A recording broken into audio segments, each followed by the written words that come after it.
Major league athletes. How many of us enjoy marathon running or a long distance race? How many of you have run a marathon?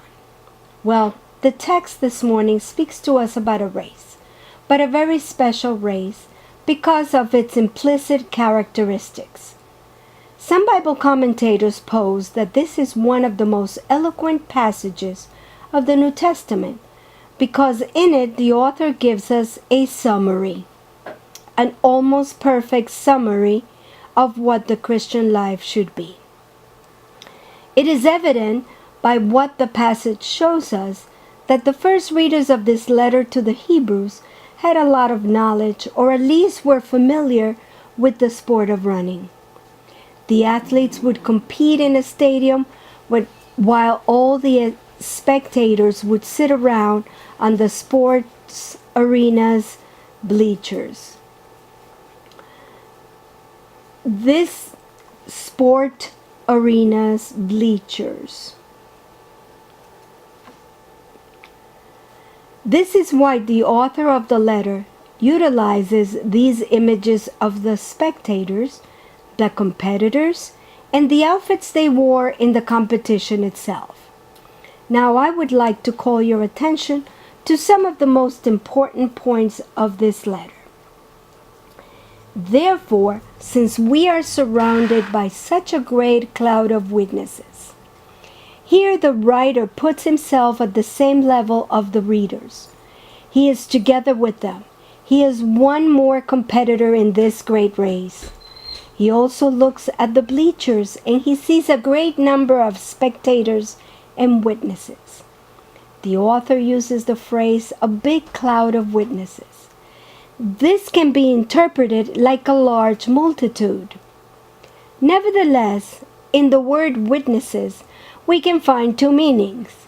First, you can infer that it is a person that watches a scene that is in front of him.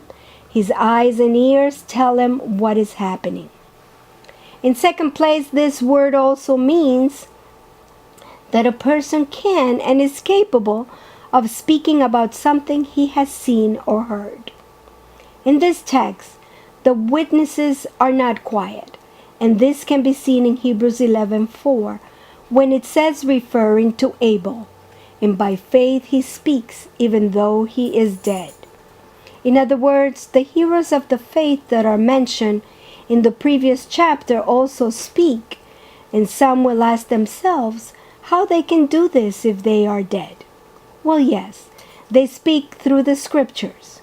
They are giving us encouragement to continue in this marathon with their written testimony. With their biblical voices, they encourage us to continue in this race of faith.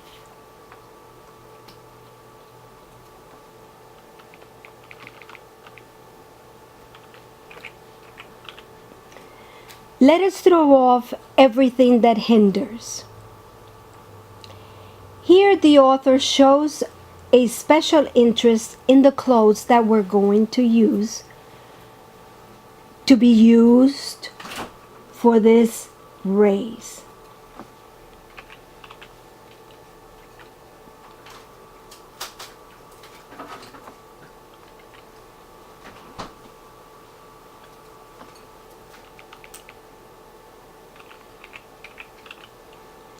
And how our physical state is.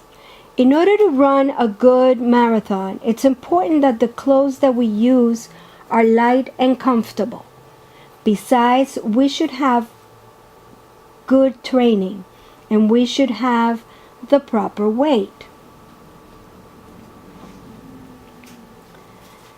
Now, what are the possible things that can stop us from doing a good job?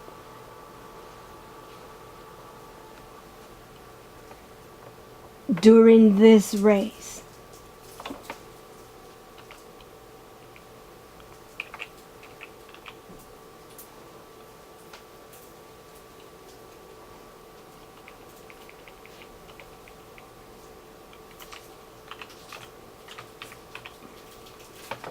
Paul in his letter to the Colossians says, But now you must rid yourselves of anger, rage, malice, slander, and filthy language from your lips. The sin that so easily entangles. A hindrance should be something that is not necessarily a sin, but when this hindrance begins to bother our race or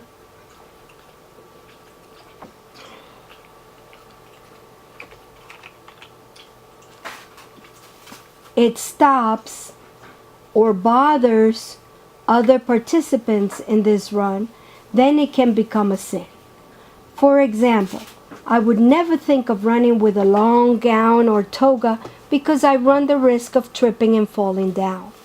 Dear brothers, there are many things in this world that trip us on our road, and they stop us from being good competitors.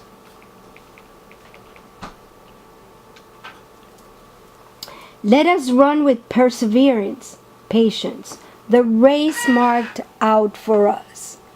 When the writer tells us that this business of running with perseverance, he is making an echo to the same words of St. Paul in 2 Timothy 4:7. I have fought the good fight, I have finished the race, and I have kept the faith.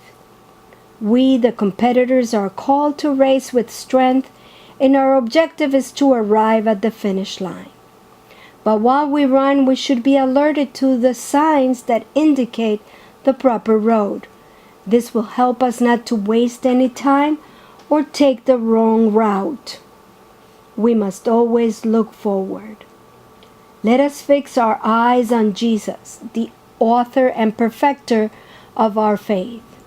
We should always look toward Jesus, not follow the teachings of men, but those of Jesus. Our main objective, our biggest utopia, is to arrive at the final line, at the finish line.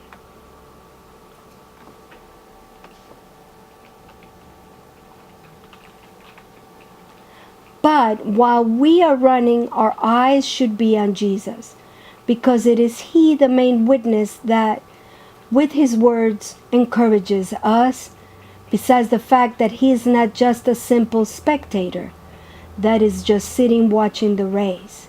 No, He is running this race together with us. After reading this text, I arrive at the following conclusions. Number one, in our Christian lives, we have a goal. The Christian life is a race that we have in front of us. We are not homeless that are walking through life without having any plans or a final destination.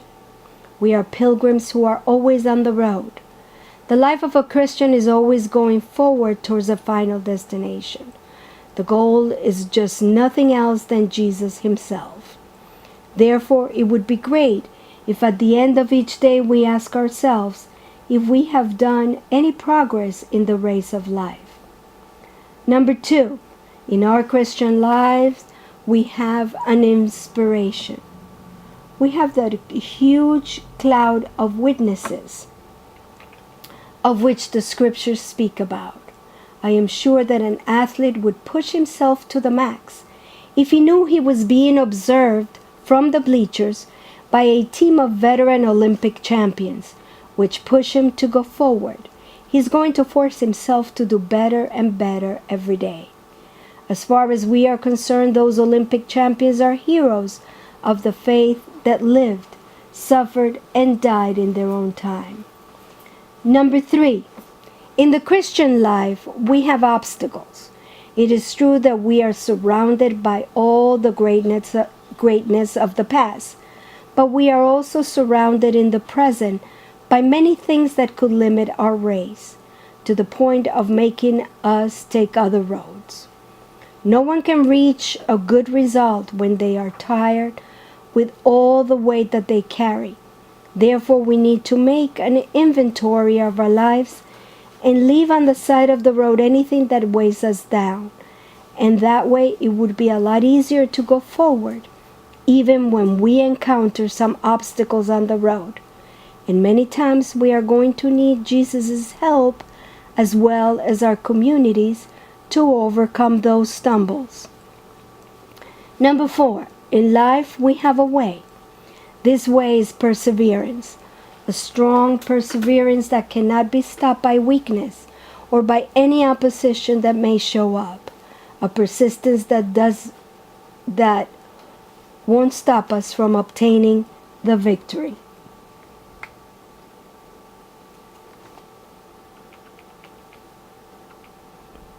Number 5, in the Christian life, we have an example.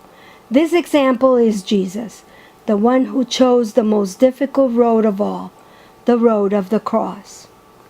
Number 6, in the Christian life, the important thing is not to win the race, but to arrive at the finish line. This is a very unique and distinctive feature of this competition, a difference to most competitions where the goal is to arrive first by yourself to the finish line. Here, the most important thing is to arrive together. It's a competition where the strongest and the better trained persons don't use their abilities for their own good, but to help the tired ones and strengthen others on the road. Therefore, my dear brothers and sisters, I invite you all to continue being pilgrims like those that walk. Traveler, there is no path. A path is made by walking. A path is made by walking. And in looking back, one sees the trodden road that never will be set foot on again. Traveler, there is no path, but wakes on the sea. May the Lord bless all of us and allows us to continue to give a strong testimony of our faith in Jesus Christ to Christians and non-Christians, because when this happens, people don't have any other word to say, but those are majorly Christians. May the Lord allow us to be that. Amen.